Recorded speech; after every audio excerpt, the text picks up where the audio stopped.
Assalamu alaikum. We are master students in data science at Simad University, and it's honor to present our course project titled Analyzing the Impact of Humanitarian Events on Foreign Aid Allocations in Somalia. In this project, we combine data-driven insights with real-world implications to explore how a humanitarian event shape the distribution of foreign aid. As the first speaker, I will introduce the context, objectives, and importance of our research, setting the stage for my teammates to present our findings in greater details. We all thank our facilitator, Dr. Yunus Ali Ahmed. And Somalia has faced recurrent droughts and conflict over the years, deeply affecting its people and economy. The country has experienced severe droughts such as those in 2011 and 2022, which led to famine, displacement, and loss of livelihoods for millions. These crises have often been compounded by ongoing conflicts, political instability, and competition over scarce resources like water and grassy land. The combination of natural disasters and armed conflict has created a cycle of humanitarian challenges, leaving many reliant on international aid for survival. Somalia remains one of the most fragile states in the world, where recurrent droughts, food insecurities, and prolonged armed conflicts continue to aggravate the humanitarian needed and intensified reliance on foreign aid. The collapse of state institutions and weak governance have left millions of Somali dependents on international assistance for their survival. Against this backdrop, this study investigates the relationship between major humanitarian disasters, particularly drought and armed conflicts, and distribution of foreign aid to Somalia between 2019 and 2025. Somalia remains one of the largest humanitarian emergencies globally, of 7.8 million people, indeed in 2021. 43,000 deaths due to droughts in 2022. More than 3 million internally displaced persons, IPD, due to the conflict, plus droughts, and so many other factors. Aid dependency and extreme up to 40% of GDP in some years in aid. A humanitarian response is led by United agents like WFP, UNICEF, VAW, UNCHR, and bilateral donors, and also NGOs. Despite decades of international humanitarian assistance, Somalia continues to face the recurrent crisis of food insecurity, displacement, and underdevelopment, while the foreign aid has increased during the period of acute droughts and conflict. The allocation of resources often fails to align with the acute severity of needs. I want to thank my colleague who presented the previous session. So I want to start research question in this session. There are 5 main questions that we want to find out the result of this question. It is how the drought and conflict affected, influenced, and whether aid allocation and conflict and donors responding and restriction actions, how external factors and political, or whether it is political or donor strategic and effect aid patterns. Literature review in this chapter, it is to explore what the previous study suggested or just with justifiable study, and then also to find out the gap. It is we take those authors what have been saying, what how they are analyzed, how they are respond for quotation. Then also we have to find out they are limited. It's clear if they miss something, so that missing we also want to study, to investigate, and our research will be based on that one. There were droughts in, like there was droughts 2020, 2011. There's also droughts 2016, and there are also droughts recently 2020 after 2023.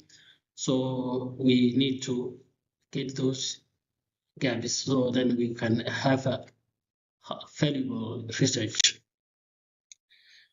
Methodology. In this chapter, we will want to our research to find out whether it is quantitative, qualitative. So mixed method, it can be a mixed method, or we want to be based on, can be only quantitative. So we have a mixed method. It is 8 drought and conflict data. We can find out those data as a quantitative, whether it's CSV or JSON or all these things, and also qualitative. Donors report or policy document. Donors, all the donors will have usually write report. Then that's quantitative. That resource. Our data resource based on kind of that from various sources like OCHA, UN, it is UN, World Bank, and conflict related data we can find added. On the roads related data we can also find out FAO and other etc. And those reporting can be from UN, OCHA, USAID, and other NGOs. Our limitation. Yes, it's clear that limitation, like for that gap is like district level guarantee. We cannot find out that related district, our country has not on that level. Hidden donor certificate not captured in quantitative model. Some data it is hiding, it is not accessible. And access restriction also for security purpose, some area it is inaccessible. So, and a reporting of crisis data, despite limitation, all kind of that limitation. Let me thank my previous colleagues and Mohammed and Artem for their sessions, for their previous sessions. I'm going to now start and our findings. Let me start about the rain anomalies. Somalia's rain anomalies in 2019 and 2024. We see that the Middle Shabelle, Geda, and Bai has got us less rain, while Hiran has relatively better than to compare the regions. Let me discuss the other trends, other findings were 8 trends. 8 trends were 2029 and 2020 were to 590 million, and while 2021 and 22 has peaked to 1.2 up to 2 billions about the drought when the drought peaks. 2023 and 25 were stabilized and funding were 1.68 billions. Donor responded crisis escalation, not early warning. In our findings about regional allocations, aid distribution is surprisingly uniform across the regions, 1.4 billions for each region, while correlation between the aid and the droughts was severe. Regions most affected did not receive. Regions most affected droughts and the crisis will not receive proportional higher aid than the others. We have, in our findings, conflict and access, collaboration results positive in Bokol and Gilgadut, and more conflict, more aid, while in Middle Shabelle and Juba were negative, were more crisis and less aid. Access and restriction reduced by the 391 million on average, as well as in our findings, donor concentration, aid determined by the top donors in 2021. The top donors get and share were 70% in 2021, 2025, 2022, and 2025. Concentration declined to 61%.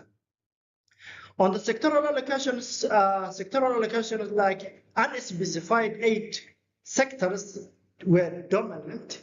They taken 71 and 73 and 84%, wash and grow to 70 and 30% under the double shock.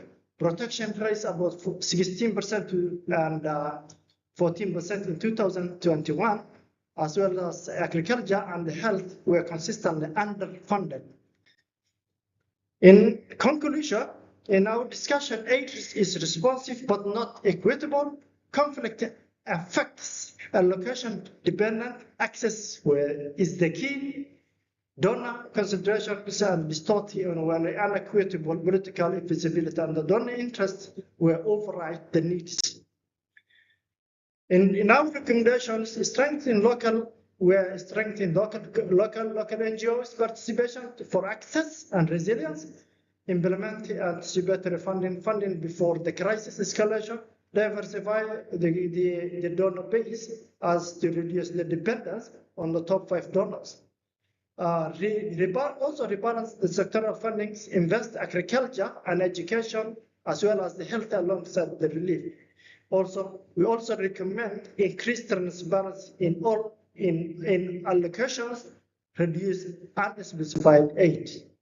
In conclusion, Somalia's aid escaped and shaped crisis by politics, as well as the donor dimensions. Growth and conflict drive aid stacks, but the distribution remains uneven. Also, in conclusion, donor concentration created the system an imbalance. Furthermore, prioritize its based allocations, also reduce the donor concentration and build institutional capacity aligned with both immediate survival. Thank you for your listening.